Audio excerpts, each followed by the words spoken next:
Hi, everybody. Welcome. We are very delighted today to introduce Professor David Germano as the final speaker in our Buddhism and Science course and the associated speaker series. So David Germano teaches and researches Tibetan and Buddhist studies at the University of Virginia, where he is a professor in the Department of Religious Studies and the executive director of the Contemplative Sciences Center and the Tibet Center. Professor Germano has lived for many years in Tibetan communities in Tibet, where he has studied Buddhist philosophy and contemplation, and in addition, worked extensively on programs of scholarly engagement, community service, participatory knowledge, digital technology initiatives, and entrepreneurship. Since 2011, Professor Germano has focused on exploring contemplative ideas, values, and practices in relationship to scientific methodologies and new applications in diverse fields with particular focus on higher education. Professor Germano has generously agreed to share with us today his expertise on this topic with a talk entitled Buddhist Meditation and Higher Education, Suffering, Flourishing, and Contemplative Literacy in Modern Universities. So please join us in welcoming Professor Germano to the virtual stage. Yeah, thank you so much, James and Anna Christina, and really happy to meet you all and looking forward to talking with you. So I'm going to give some comments up front, which I guess are being recorded for the center as well. And then we'll have plenty of time to talk afterwards. So I am going to share my screen.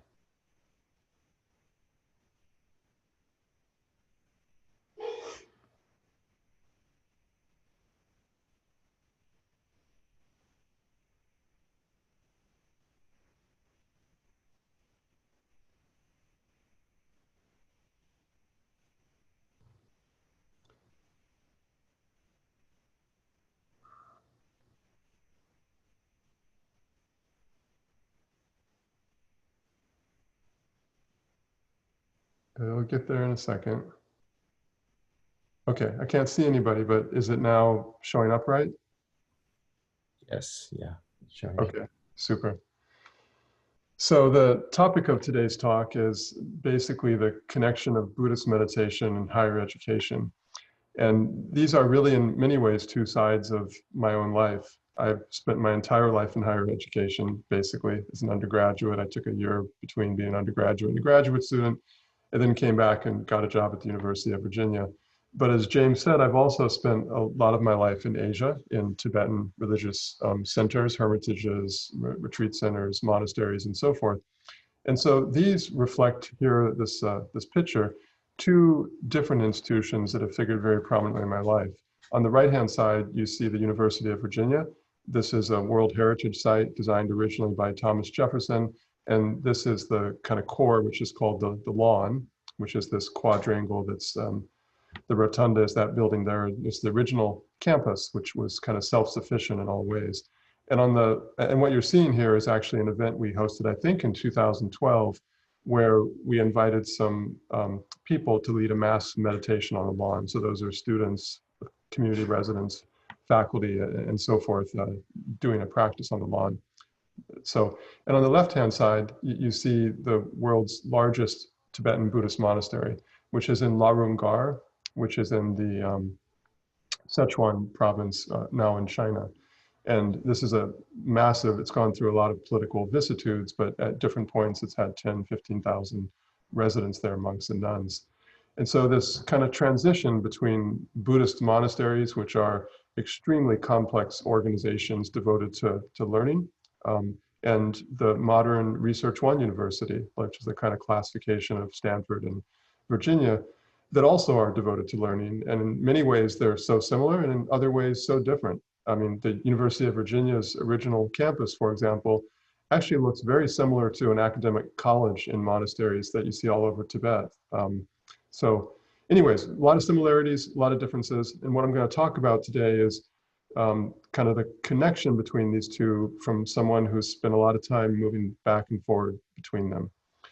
And so I'm going to start by just posing 4 questions about the purpose of higher education and where young people are across this country at this point, just as a way to kind of frame many of the things I'll be talking about. The first question is a very long-standing question. What should be the purpose of higher education? And maybe a way to personalize that is to think about a young person, yourself, or someone you care about, and ask, what are your deepest hopes for these 4 years? Whether or not you think they're viable to be addressed by higher education. What do you hope during these 4 years of an undergraduate education for you to achieve and accomplish across all sectors of your life? Number two, how do you think young people are doing in terms of well-being? Do you think it's better or worse or the same compared to 20 years ago? And depending upon that answer, why? What's the reason? If it's gotten worse, why has it gotten worse? If it's better, why has it gotten better? And number three, what is contemplation? That's a far from clear what the answer to that should be. And I know when I started doing this work with the contemplative science and applied contemplation about 11 years ago, I found it very mystifying what people were talking about in North America, because I'd been focused almost entirely on Asia, teaching my undergraduate classes at UVA, but really every summer and constantly running a lot of programs back in Asia. And so I wasn't really thinking about contemplation as a way of translating into higher education. And so this was a very live question for me and remains one. And then number four, what for me the question of contemplation in higher education is really all about is, what does it mean to flourish? What is student flourishing? What does it mean to flourish as a whole individual? And how should education contribute to student flourishing? And does it contribute? So these are the kind of four overarching questions which have both guided me over the last 11 years and is also the background for the kinds of reflections I'm going to share with you. So let's start with an answer to that second question I posed. How are young people doing? The answer is pretty clear. They're not doing well at all. And pretty much across every measure we have, what we see is an exponential historic degradation of well-being. Rates are just going off the charts like this. And the signs are stress, depression, anxiety, loneliness, isolation, suicidal ideation, attempted suicide, successful suicide, pharmaceutical abuse. Every one of these, what we're seeing are just off the charts, going in the wrong direction with rapid escalation. So I think at least if we care about research, the answer is pretty clear. Young people are much worse off than they were 20 years ago. And so what that poses for us is a challenge.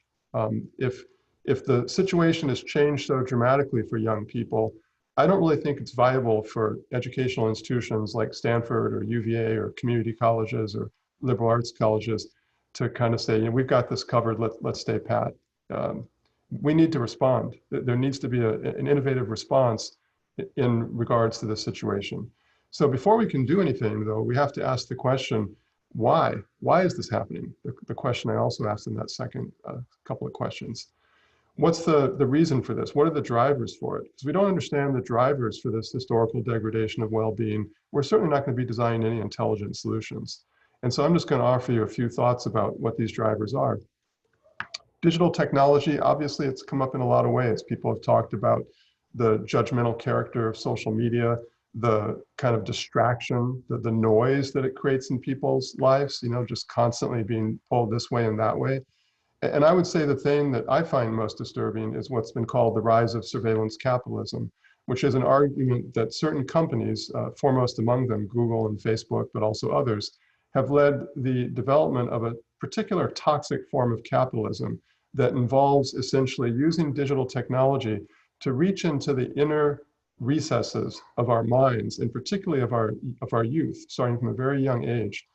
Reach into those intimate resources of their attention, modify their attentional practices and their behaviors in order to make those kids' attention and behavior into commodities that can be traded on the market, with absolutely no care whatsoever for the well-being of these kids.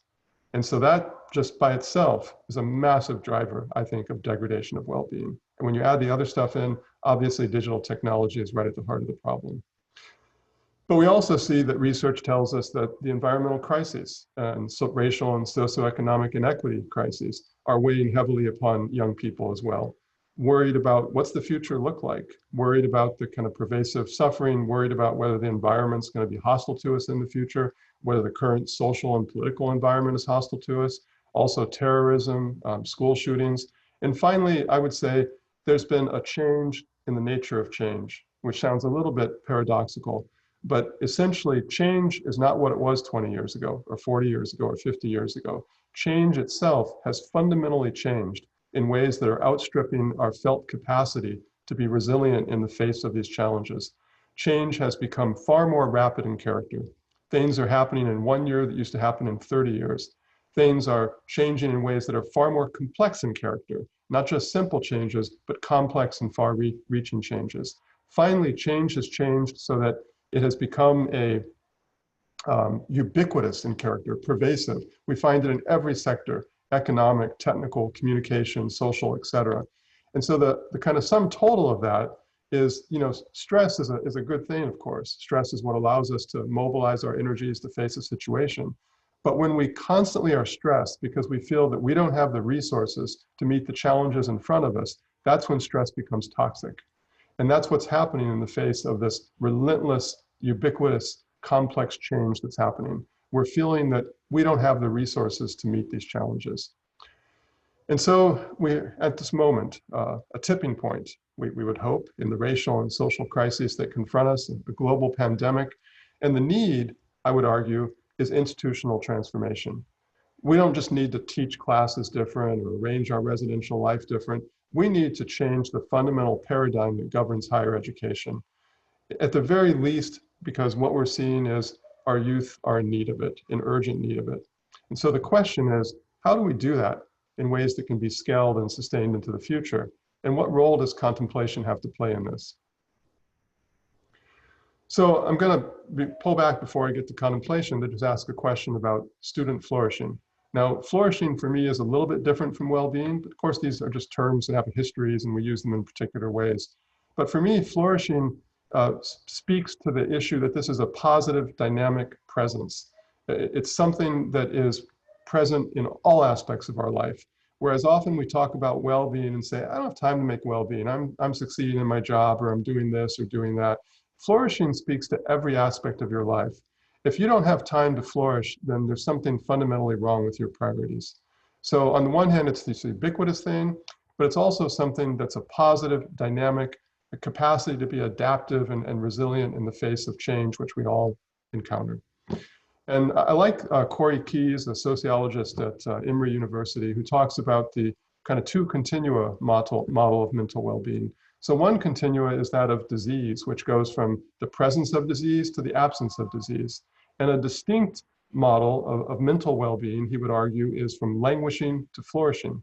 So on the other hand, in regards to this, you can be flourishing and yet you can have disease. And you can be languishing and have no disease whatsoever. So just because you have no mental disease or physical disease or social disease doesn't mean you're doing well. It doesn't imply the presence of this positive, dynamic presence of flourishing. And you can totally understand this in terms of your bodies. You may exercise, eat well, sleep well, your bodies are really great, but then the pandemic hits you, and suddenly you're very ill. Doesn't mean your body's not flourishing, but in the moment it's also got this serious disease. And the mind is like that as well. So there's many models out there. And I'm just going to offer a model that we've been working on kind of in an informal fashion to guide the work we do at the University of Virginia. That there's these foundational issues. People need security, economic security, psychological security, physical security, need justice and equity. They need the capacity to be resilient and plasticity to be able to change. But awareness, so much of this is rooted in awareness, which is all about contemplation in so many ways. Our attentional practices, the modes of awareness that we have available to us and our ability to deploy them in the appropriate time and place, mindfulness, emotional balance, physical health, absolutely key. A lot of people put out models of flourishing that don't even talk about the body, which in my mind is just absolutely insane. So healthy eating, diverse exercise, restful sleep, but also what I might call somatic literacy, understanding your body and understanding how your body links to your emotions and to your social relationships and all these other things, seeing the kind of way in which you are a single integrated person. Most important predictor of well-being, of flourishing, it's social connection. It's trusted networks of others. It's social support systems. And so connection is about that part that connects to others, not just other humans, but also other forms of life on our planet. Interdependence, compassion, diversity. Wisdom things to do with insight, with identity, with our purpose, our values, also the arts, imagination, awe, and so forth. And finally, integration, the ability to take these things and integrate them at the level of habit and practice and courage to kind of implement your values, performance, and community. So if we don't have a discussion about what flourishing is for us, don't have to accept this model, then it's really hard to kind of consider whether what we're doing in an elementary school or a high school or an undergraduate program is moving the dial towards the increased flourishing of our students. We've got to model it if we're going to measure it, and we have to measure it if we're going to really have an honest assessment of whether what we're doing is having the impact that we hope it's going to have. So, contemplation. So against that background, what is contemplation? And as I said, I have a kind of long background in Buddhist contemplation, but when I started this work at the University of Virginia in 2011, about a decade ago, I was really had to kind of think a lot about, well, what does this mean in this context? Because I understood Buddhist contemplation, Buddhist meditation, totally different world. It's a world that still exists back in Tibet, but it's a world that's very, very different from the world that we're encountering in secular higher education in North America. And in my opinion, you're not going to take those practices, even if you could understand them thoroughly, which is itself a huge challenge, and just move them over to this other world. You have to translate between worlds as a whole. And so part of that is thinking about how do we talk about contemplation if our goal is really to have a kind of scalable, mainstreamable impact on education, not just preaching to the choir, not just adjusting a small segment of students and faculty that are galvanized by this, but really thinking about the broader problems that we face that I've just kind of outlined for you. So the first thing I would say is the way we use the word contemplation in English, it's about a pause or a gap. It's a stimulus and a response. And in between that, we stop for a moment, maybe for 3 seconds. Maybe it's that deep breath your mother or father or grandmother used to tell you to take when a situation aggravated you and before you kind of took an action. Between a situation and an action. Could be a 4-year pause, like an undergraduate education, where you're given 4 years to take a gap or a pause and be reflective and think widely and deeply about subject matters in yourself and the world. So contemplation, just a pause, just a gap, just being deliberate about that. Number 2, contemplation is intrinsically tied, as you saw in the book that you read today, with reflection. That outside of immediate transactions, just you do this, I do that, I do this work, I'm deeply habituated, that I reflect on things. So in between that, in that pause or gap that I've had the luxury to create or to take advantage of between some situation on the soccer field or in my life or in a relationship, I really consider these issues. I reflect deeply and widely about them. Number 3, contemplation doesn't have to be quiet and calm, but that's one association we make with contemplation. There's so little space in our lives right now, so much noise because of digital technology and the kind of increasing pace of change and so forth. And when we don't have that space, that quiet, that calm, that spacious area in our lives, it's really hard to be creative. It's hard to have insight. It's hard to let things percolate and see what comes out of it. It's hard to not be reactive in the face of situations that happen. So contemplation can also speak to just having some quiet and some calm in our lives. It's also about intentionality. It's about having an intention and knowing why I'm doing something. So being conscious and self-aware, like I'm doing this practice, I know about it, and I'm intentional about doing it. Or these are my values, and I'm intentional about reflecting those values in my practices. Not just letting large parts of our life be unconscious and doing them because somehow we were raised in a certain environment by a culture, by family, by friends, etc., to be certain ways that generate certain outcomes, but we're not intentional at all about them. We're just like things carried along by the waves in the ocean. And then, and these are all ways that I've developed to talk about contemplation in a broader secular environment. Practices of flourishing. That if we want to flourish, we have to engage in practices of flourishing at the individual level, at the organizational level, and at the communal level. And that means deliberately working with our mind and body, deliberately working with others, deliberately working with organizational structures in order to realize the deep potentials and deep states of well-being that we aspire to have as individuals and as communities. So thinking about contemplation in that broader sense of these are practices, and practices that enable us to flourish, that are intentional, that take advantage of this pause or gap, and that are deeply reflective in character. It's also connected to the arts. You know, I think we all have certain kinds of arts, musical, visual, whatever it might be, that we respond to deeply, but we're not often very intentional about cultivating them or thinking about how can we use these to inculcate deeper states of well-being and actualize our potentials and so forth.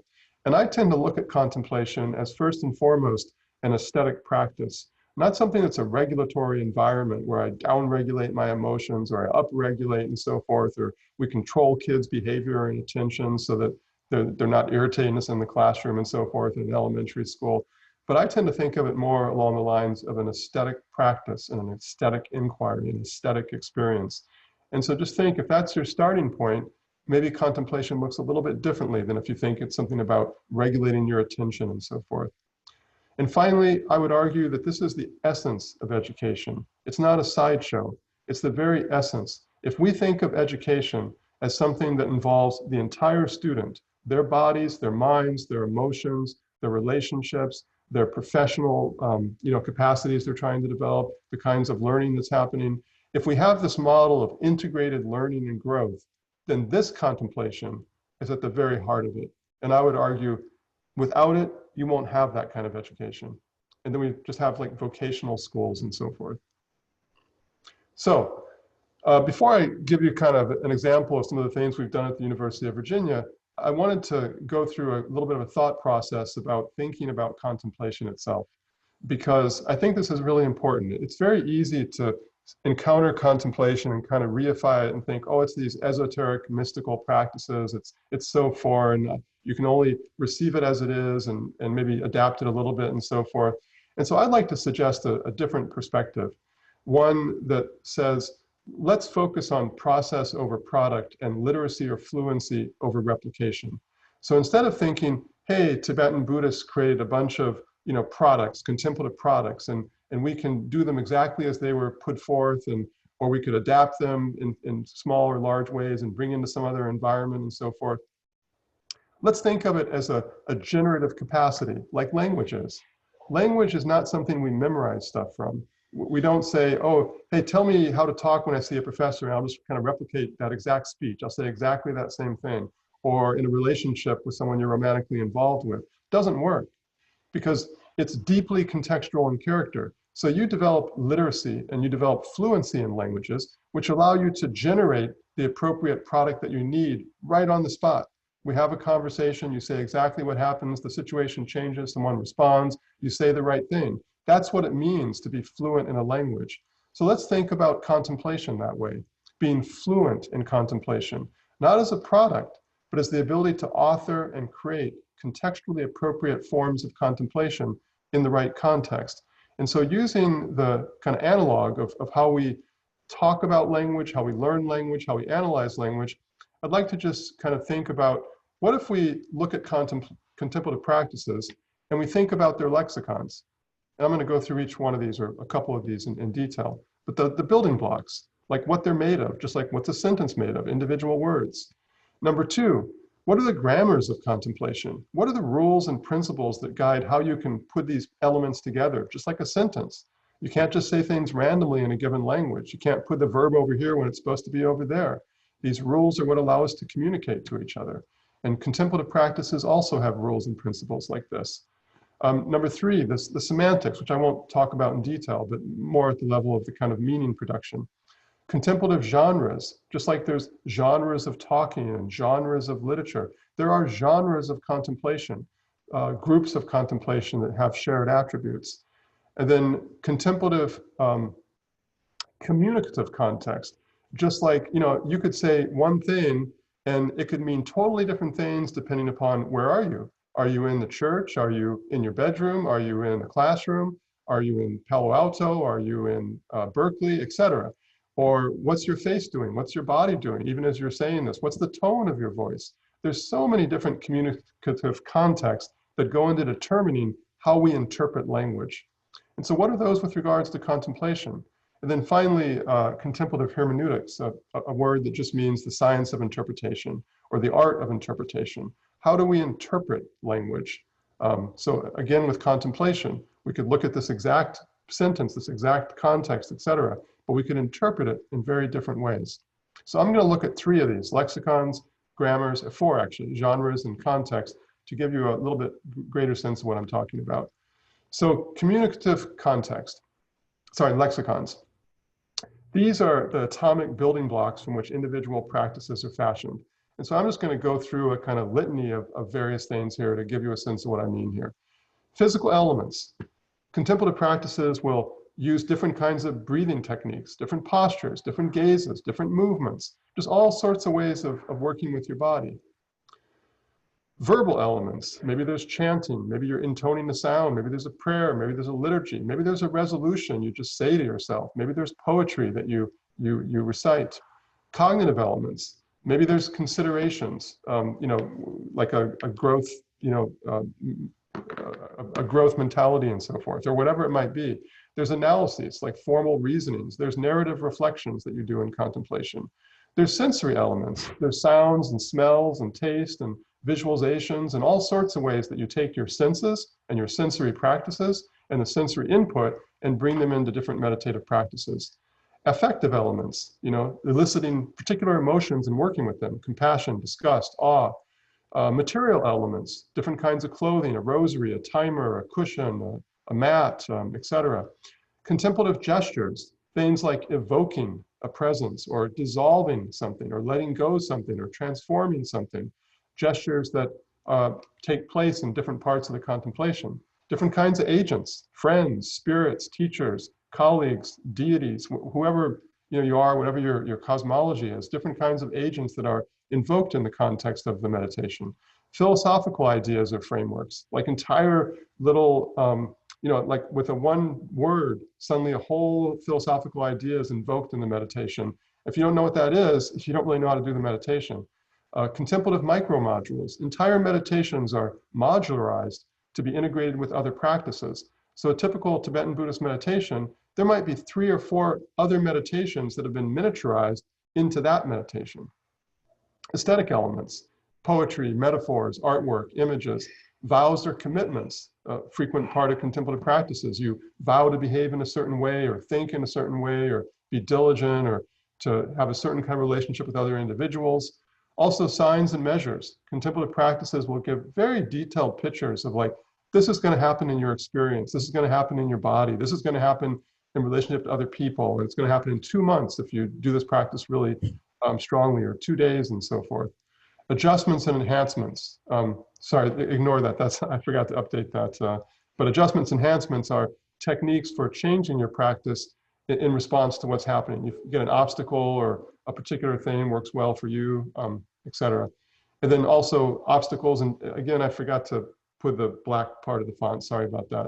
But obstacles, as I just mentioned. And finally, experiences. Different kind of experiences are mentioned in the practice, like you're going to have an intense experience of non-conceptuality, or suddenly you'll feel like this epiphany, or everything will become very clear, or you'll tremble, or you'll feel amazed, and so forth. So this is just a small subset of how you can analyze a contemplation into all these building blocks.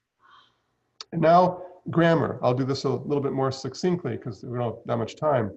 But these are the principles and forms, just like words become sentences, for which contemplative elements become individual practices. If you think of a practice at the level of a talk or a little essay or something.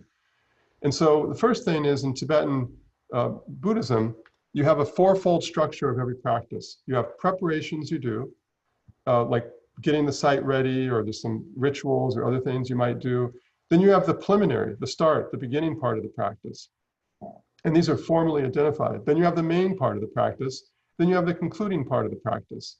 And often they'll take individual meditations and say, this meditation is a preliminary. You do it for 2 weeks. And then you do this meditation, which is the main practice. And now you do that one. So this structure can be at the level of a grammar of a particular practice, but also at the level of stringing together multiple practices into like a month-long, curricula. And each one of the phases has standard elements that you can put into those phases. So for example, with preliminary meditations, or the preliminary part of the meditation, bodhicitta is this little prayer to say, I'm devoted to the welfare of all living beings. It's why I do this practice. Refuge is a little practice you do, a modular practice to say, I take refuge in the Buddha, his teaching, and his community. You pray to the lineage figures who preceded you and who taught your teacher and your teacher's teacher. You make offerings to various spiritual agents and the cosmology you inhabit. These are all well-known elements that can be put into the preliminaries in particular kinds of sequences. In concluding phase, you often have things like you dissolve, you let go of visualization, you dissolve it all into emptiness, or you dedicate whatever positive virtue came from the practice to the benefit of others, or you resolved, I'm going to carry what I realized in this practice into my life as I get out of the meditative session and go back into my life. So all of these are little elements that can show up in certain places, but not in other places. There's a grammar to it. And there's also a syntax, connectors, modifiers, punctuation. So syntax is just the order of elements. Certain things will make sense after other things, but other things won't.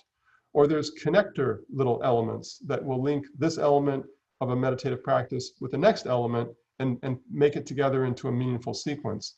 And there are things like tense and aspect and punctuation that gives rhythm and pauses and stresses.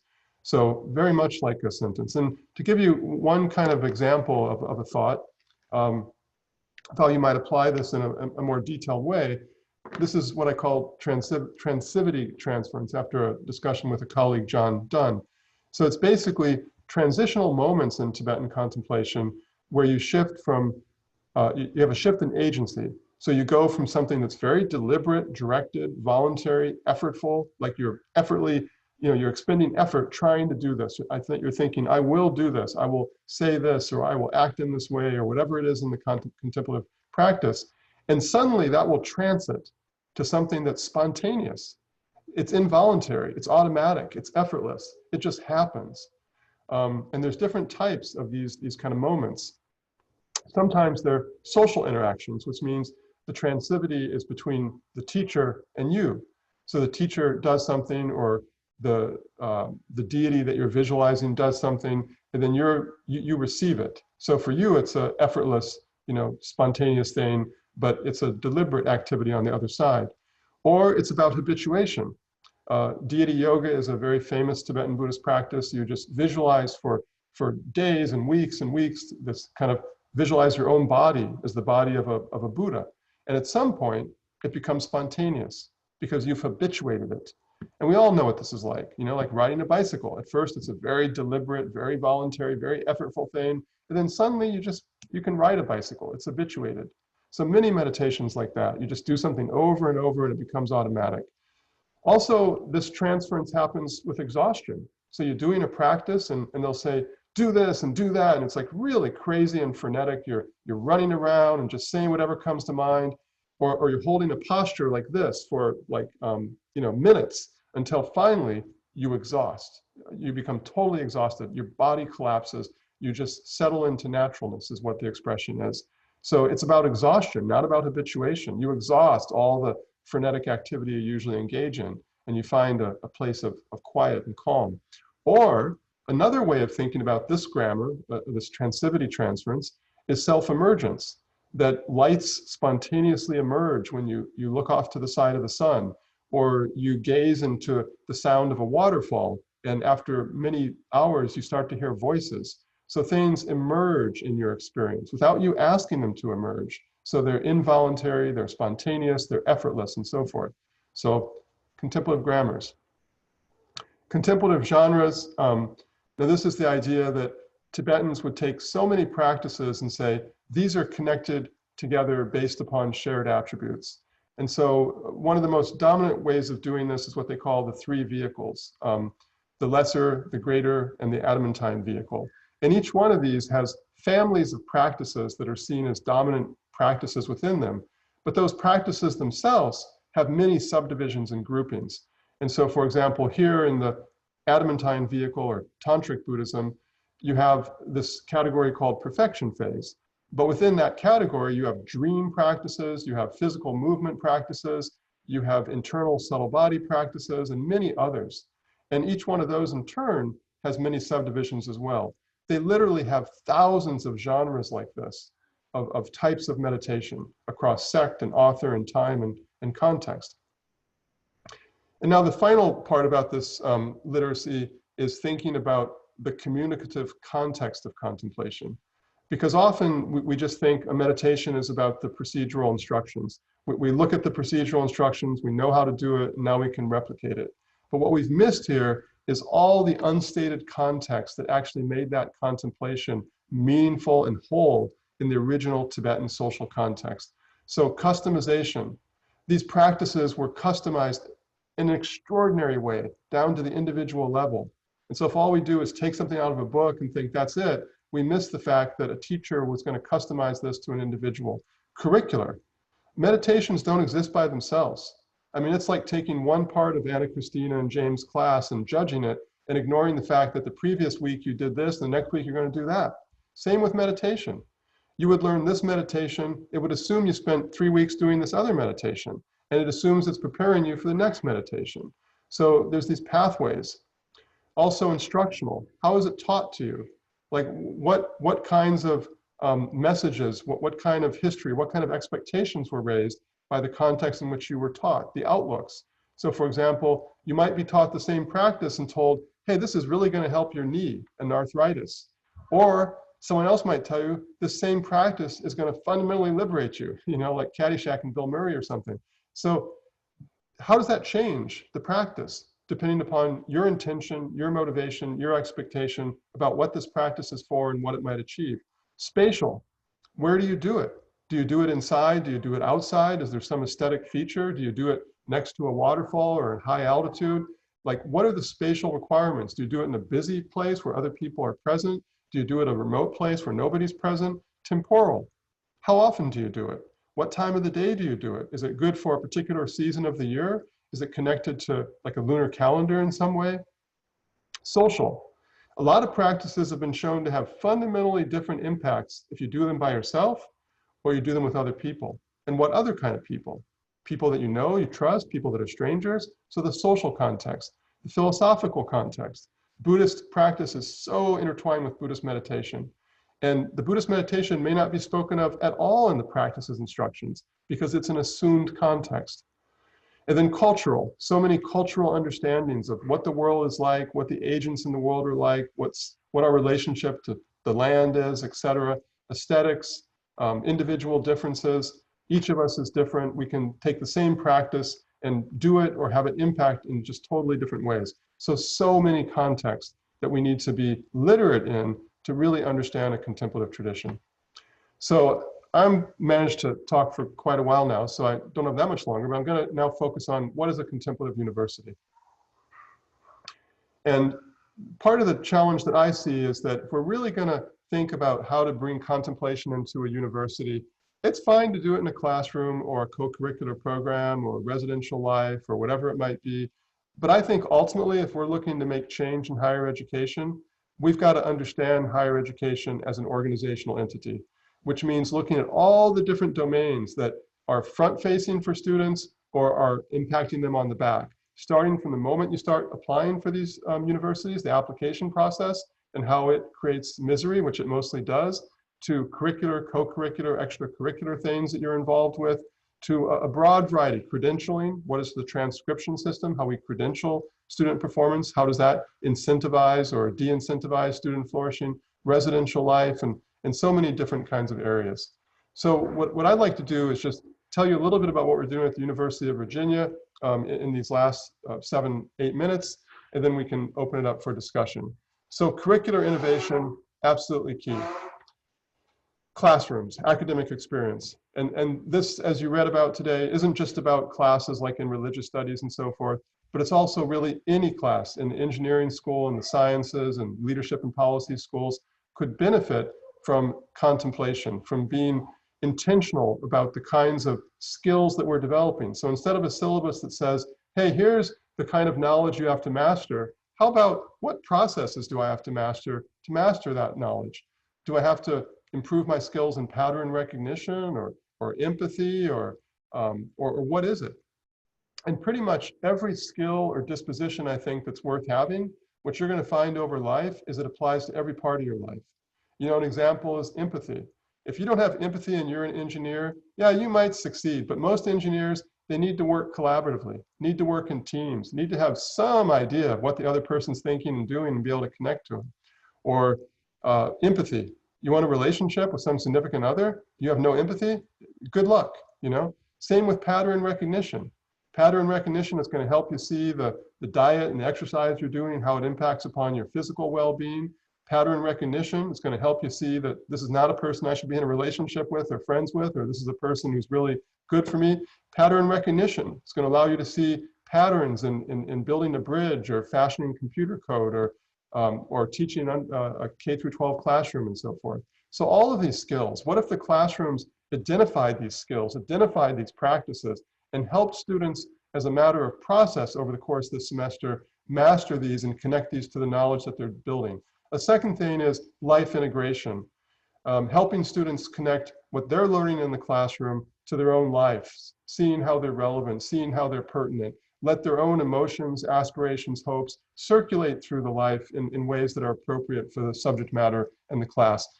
Peer exchanges, incorporating extensive exchanges between students, helping them understand, how do you listen to another person? What are the different modalities of listening? What's the form of listening most appropriate for this exercise and this person today? And incorporating these kinds of things in the classroom, making the classes experiential, not simply didactic, you know, not just having someone up there talking and you listening, but essentially thinking about how do I take this intellectual subject matter as a faculty member and help students go through an experiential process to gain a deeper level of mastery.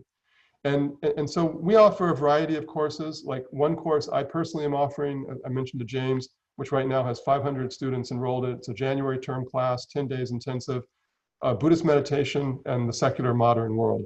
And that's a course that I could just teach didactically. There's a lot to say about the subject, but we're doing it in a way that incorporates practices, peer exchanges, and deep levels of experiential exercises, despite being 500, 600, 700 kids. And also, we do teach courses that are just strict contemplation. So we have 1 credit classes offered in lifetime physical activity that teach yoga or teach mindfulness and so forth. So we do have those kinds of things.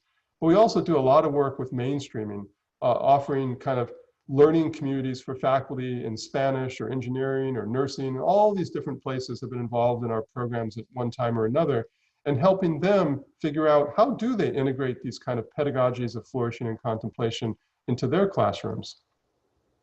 Co-curricular. So co-curricular is, you know, defined in various ways, but here I just mean it as things that have structured kind of learning and processes that are outside of academic classrooms. And we're free here to do things that we can't necessarily do in the academic classroom.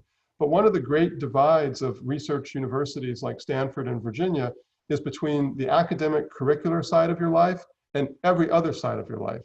Totally different organizational structures manage these. Your academic schools manage your classrooms, and the vice president for student affairs or whatever it's called at Stanford, I can't recall, they manage everything else, the residential, the counseling, the co-curricular programs, et cetera. So we've been focused on trying to kind of overcome that divide, to make the academic classes more personal, more skill development, more experiential, so more connected to your life, but then offering more co-curricular programs that involve like 3-day retreats, 7-day retreats, 1-day retreats, programs for fraternities and sororities, things that involve deep transformational learning and experiences and can begin to connect up also to the intellectual subject matter so that you can begin to stitch together these two sides of the life. And so one program we started this fall in response to the pandemic is called Meditation on the Lawn. The lawn is that famous strip of grass there that is in the original quadrangle that Thomas Jefferson designed. And this is just 7 minutes. And so we've kind of been working with these mini meditations or micro meditations as a way of engaging people in a way that fits their life when everybody is zoomed out to all hell and doesn't want to sit there for an hour on a Zoom call, you know, doing some kind of practice. So another thing we've been working on is a company called Uni Wellbeing in the UK, a startup company focused on how to facilitate habit formation. BJ Fogg's, famous professor at Stanford, who wrote a book called Tiny Habits, So how do you build habits of flourishing? And how do you take contemplative habits and practices and integrate them with other kinds of habits and practices to make it a single whole: physical, social, financial, awareness, attentional, etc. Scaffolding from small changes like 1 minute to just changing the way you approach walking from your dorm to your classroom, changing these small things and then scaffolding larger changes on the basis of that. And so we're going to release this customized app and content in January for our students. We made a partnership with Insight Timer. If you haven't tried that out, I encourage you to. It's the world's largest repository of online guided practices and well-being courses. Free, but there's a premium part, which we created a partnership with them at UVA to open it up for UVA students, and we're creating curations and scaffolded content around that.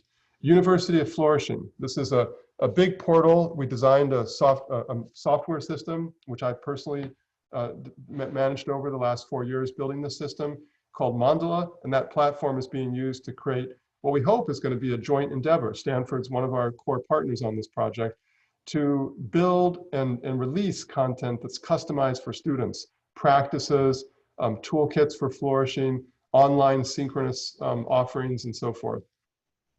And so a lot of this is building kind of on-demand content. And there's a place for face-to-face programming, but there's also a place for online content, because it can be available 24/7. We can support beginners who are a little bit shy. We can also support people going to deep dives. We can greatly customize stuff that we couldn't otherwise customize if it had to be face-to-face and so forth. And students can take these things and fashion pathways that make sense for them. And then another program we're working on is a student culture of innovation to flourishing. So we just started this year with the athletics department with student athletes, a pilot program, which we're looking to extend to other students, to get student athletes to come up and say, hey, here's a program that I can see that I think could increase contemplation and flourishing in my community of students, and I would like to do it. And we provide staffing and training, resources, funding, and so forth to support that, as a way of not just having it be top-down, but really create a culture of flourishing, a culture of contemplation across all quarters of the student population. And I'm going to skip this one for now. This is a program that we offer for young people from around the world that are focused on social innovation. And it's also actually another connection with Stanford. We created this network of universities, Stanford, UVA, and the Wellbeing Project, a nonprofit, for other social innovation programs that want to bring contemplation and internal well-being cultivation into their work, supporting people who want to do innovative things in society that bring beneficial change. Okay, and the final thing, just in conclusion, is we have the opportunity to build something. And this raises the question of, what does the built environment look like if you are to build a building that from the start to finish is focused on facilitating contemplation and student flourishing? Because usually we just build buildings for purposes: student activity, residential dorm, more academic classrooms, etc. So this building, which we're going to be breaking ground in the spring and open in 2023, is called the Contemplative Commons.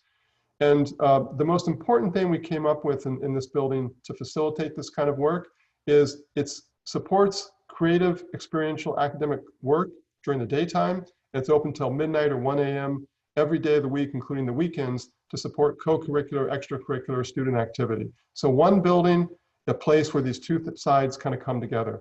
The key design principle is that every single space has no furniture whatsoever. Now, you'll see some furniture when you look in here. Here's the trick. Every single space, from a massive 300-person room to small 20-person rooms, has large storage space. Like when you go into a gymnasium and you have those big lockers, not like a locker, but a big space you can walk into, and all the mats and cushions are there. So every one of the spaces was designed so that it has that capacity there. And so whatever chairs, tables, mats, cushions you want, you have to bring them out and put them back in. So the default of the space is empty, which means it can be configured and reconfigured for exactly the kind of mental, social, physical uses that this class demands right now for these people and for these subject matter. It's also a very biophilic building, which means it was built according to principles that the inclusion of nature is productive of our well-being. And another connection with Stanford is this actually is the architect is the architect who designed the building at Stanford, which is how I first encountered them. So, and they're a local San Francisco-based company. So I think that's it. So thank you very much.